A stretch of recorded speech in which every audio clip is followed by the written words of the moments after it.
Hey guys, welcome back or welcome to my channel. My name is Kirsten and I like to talk about books. So if you like to listen to book reviews, please subscribe. But don't worry, I also post different stuff. So today is already episode number 6 of Bookclub. That is pretty cool. I mean, we have gotten a long way. I'm still reading. I still have material for you, which is also something that I'm very proud of. So this is the first episode of 2021 and I would just like to point out that I have managed to finish my reading challenge of 2020. I refer to my Goodreads reading challenge if we're not friends yet. The link to my profile is in the description box because for some reason my name is super difficult to find on Goodreads. But my reading challenge was to read and finish 42 books and well, I managed. I think I started with 25 and as I started reading more and more the past year, because obviously we had much more time to read, I increased my reading challenge and I managed 42. I once was so ambitious to want to read 52, so one every week, which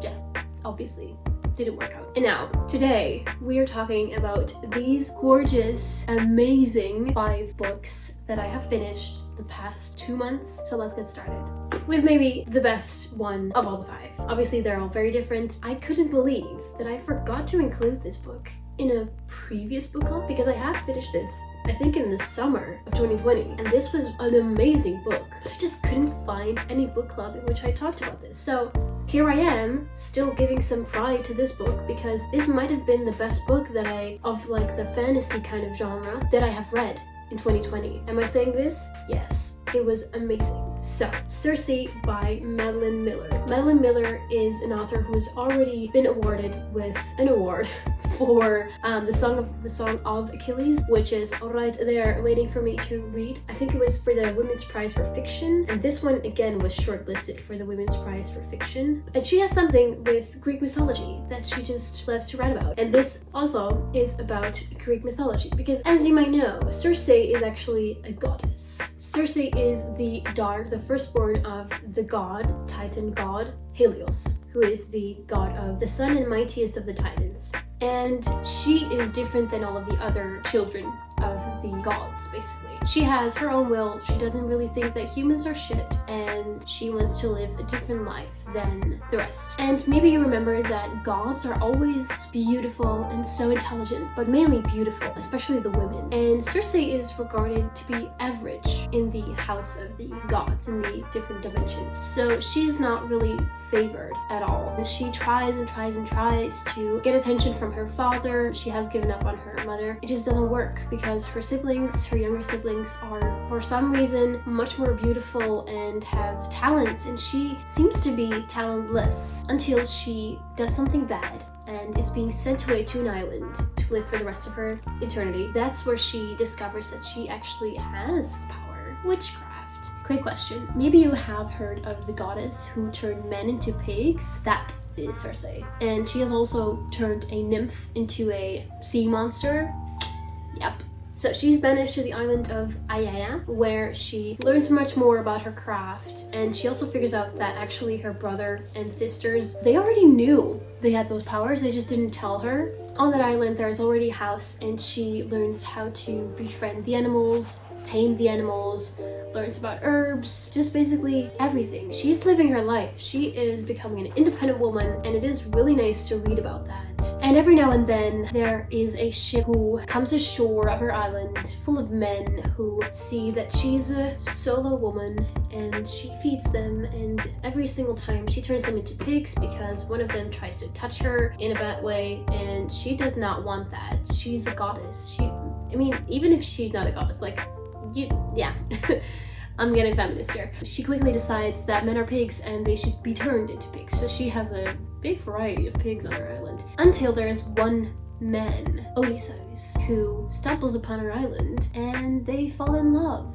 Eventually, she gets pregnant, and from that moment I won't spoil anything anymore, but You might have heard the stories about Odysseus, so yeah, that's Odysseus, that's the same guy. And the way that it is written is just so beautiful. I didn't know anything about Circe. Like, I love Greek mythology, very fascinated by it, but I just hadn't heard ever of Circe, which is stupid. It's a gorgeous book, I mean, and it is so refreshing from the other fantasy books that I usually read. I can't wait to start the Song of Achilles. I think that you should read this book too. So that was my review on Circe.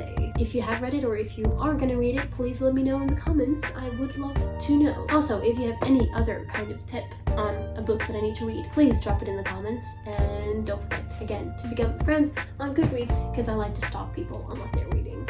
Very different book. This is Utopia for Realists by Rutger Bregman, a fellow Dutchman. I wanted to read this in English, and as soon as I got it, I was like, why do I necessarily want to read this in English? Because he's a phenomenal writer, and I'm not even writing it in my own language, which is stupid. So the Dutch title of this book is Gratis geld voor iedereen en nog 5 grote ideeën die de wereld kunnen veranderen. And it was published in 2014 already. It's not that new. My friend started reading this one, and then I was like, oh, well, I'm also interested in this book, so I ordered this one. It's very interesting. I already saw a few of my friends who have seen it on my Goodreads who are now reading it. I mean, just saying, it's a really interesting book. So what this book is about. So Rutger Bregman is a very, very interesting guy. So he wrote in De meeste mensen deugen about kind of the history of people and all kinds of examples on why humans aren't bad and evil. This book goes into society as we know it, but examples of why we should be providing more money for homeless people, more help, more love, and that this utopia that we once thought this life would be in, like the year that we're now in, like, oh, imagine in 2000 we'll only have to work 15 hours a week, whereas we're actually working more and more and more because we want more money, and how the life that we're living right now was not really the idea of all the rules made hundreds of years ago, or probably 100 years ago. Thus, this is the book for everyone interested in sociology and also in economics, because it goes into how GDP was once created, what it is based on, but how it is actually lacking because it doesn't take into account unpaid labor and happiness. But I do feel that I'm doing a bad job at explaining this book. So if you haven't ever heard of Rutger Bregman, this is definitely a book that you should read. Otherwise, the other book, of which I don't know the English title of, so like meeste mensen deugen, I'm not sure what it's called in English. Look him up. This is the way that you write his name. I absolutely adored this book. It taught me tons, and I definitely now vote for basic income. That was my review on Utopia for Realists. Then book number 3 is something completely different again. This was such a fun book to read. This is Dear Girls by Ali Wong. You might know her from Netflix. She has 2 stand-up Netflix specials, in which both of those she was pregnant AF. This book is written for her 2 daughters and goes into how she trapped daddy to what you should know about pregnancy, what you should know about studying abroad, and why you should study abroad, which I have already made a video of, card linked somewhere up here. It's exactly how you would imagine her telling us, her audience, during a Netflix special. It was brilliant, it was a light read, but still also very nice and, well, not really informative, but I mean, the part about pregnancy was informative to me. But it's just a really nice book if you want to read something different, if you like Ali Wong, I mean, in the first place, and perhaps if you want to become a comedian yourself. She has very explicitly written down how she became one and what you should and should not do. So that was that about this book, because I don't want to spoil anything else, but I enjoyed it. Book number 4 is more serious.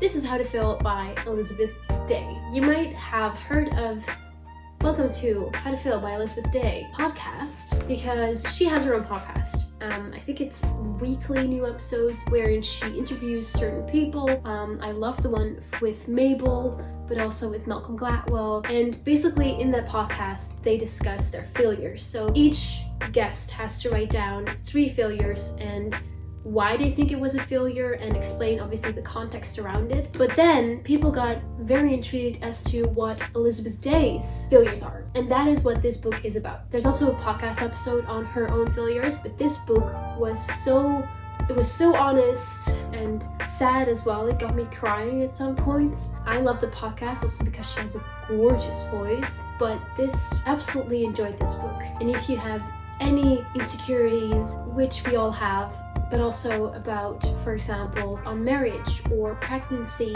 or figuring out how to become a successful working woman, then this is an amazing book. So it starts with how she was brought up and her values from a young age, then as to how she became a journalist, where she worked at, and in between her working days, how she met boyfriends and got married at some point and has always wanted children, but she just could not conceive, and how she felt that that was one of her biggest failures. And then finally, when she got pregnant, she lost the baby. That ruined her marriage. Then she was a single woman at age, 33 or something, and oh my gosh, what a failure that was, and how horrible, because then basically your life is over, obviously not, and how all of that turned into much better days and a happy marriage now, her amazing podcast and ability to help others and write amazing stories. So you could see this as a memoir or a description of her own failures, which aren't really failures. And I love that also in the podcast, when she hears other people's failures, she always reflects on, but okay, this is why you think it's a failure, but other people might actually think that it was an achievement of something. And in this book, she also obviously she was devastated when she couldn't get kids and when her marriage was torn apart, but she always reflected it back in some way. And yeah, she's just such a positive person. At least that's what I think she is. I mean, I unfortunately don't know her, but she sounds like an amazing, strong, interesting, brilliant, intelligent woman. And I would just quickly like to read this part aloud to inspire you and motivate you to really read this book, or maybe just to get started with her podcast, which I'll link in the description box below. Part memoir, part manifesto, enriching stories from Elizabeth's own life. How to Fail reveals that failure is not what defines us, rather it is how we respond to it that shapes us as individuals. With chapters on dating, work, babies, anger, success, and friendship, it is based on the simple premise that understanding why we fail ultimately makes us stronger, which is such a punchline of her podcast. I already hear her say it. Honestly, please give this a try. I adored it. Really, I know that I say that about most of the books that I read, but with every book I do mean it, but with this one, really, I think that this book could help so many women and also men on relationships and friendships, because she always jumped from relationship to relationship to relationship because she didn't want to be alone. And how important is it to really feel alone and be alone and to learn how to be alone? I think that is so important. Obviously, I'm just 21. I can't really say anything about that. So that was the fourth book. And now over to Tara Westover with Educated. This is a book that I discovered on Goodreads, and I was so intrigued by the story. It's not a very big book, but it's full of stories and experiences, so many different ones that I feel like this could have been a trilogy in a fun way, not in a very heavy way. Yes, the stories are heavy, but the way that it's written is not a heavy way. This again is kind of a memoir. So she writes about her own, first childhood, and then how she got into school eventually and where she is right now. But the most part of the book goes into her childhood. She grew up in a big family in the mountains of Idaho, just isolated from the rest of the world basically, and they were all Mormons. They all thought that the rest of the world would go to hell, and she was super religious and thought that that would be her life, becoming basically her mother, who was a midwife, but a fake, not a fake one, but a amateur midwife, because no one obviously went to school, because that was not okay. And especially not women. Women needed to just make children and cook for their husbands. So that is how she thought that life would be, and that she was okay with that. Until one of her brothers decided to turn his back kind of on the family and went to college. He had always been different than her other brothers. She and that specific brother bonded together over music.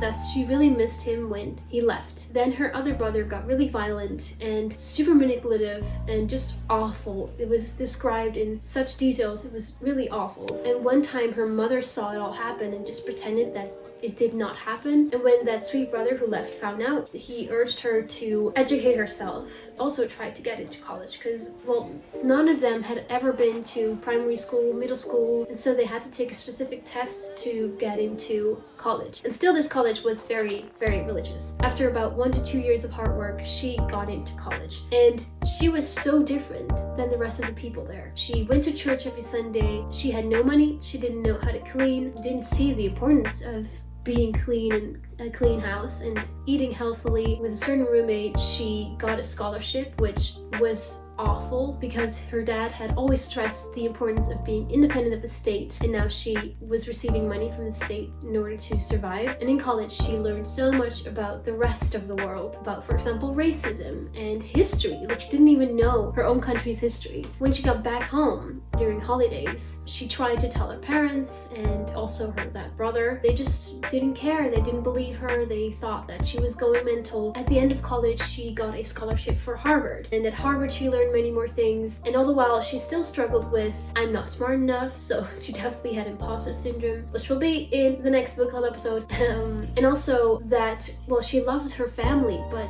they didn't help her when she was being treated that way by her brother. They were just thinking in a very different way, but like, what do you choose? And she really felt like she was being split apart and not feeling like herself. And in this book, she takes you with her through that journey of becoming independent, becoming educated, really finding herself and her own values. And it's so beautifully written. It's insane how many things she's been through and that she can write about it in this way. And again, just like the previous book, very raw. Yeah, I cannot add different words to that. I mean, they were all amazing. I hope that you have enjoyed this book club episode. I certainly have. Again, if you have any tips on what books I should read, please let me know in the comments below. That was it. Don't forget to subscribe and see you next Wednesday for a new episode.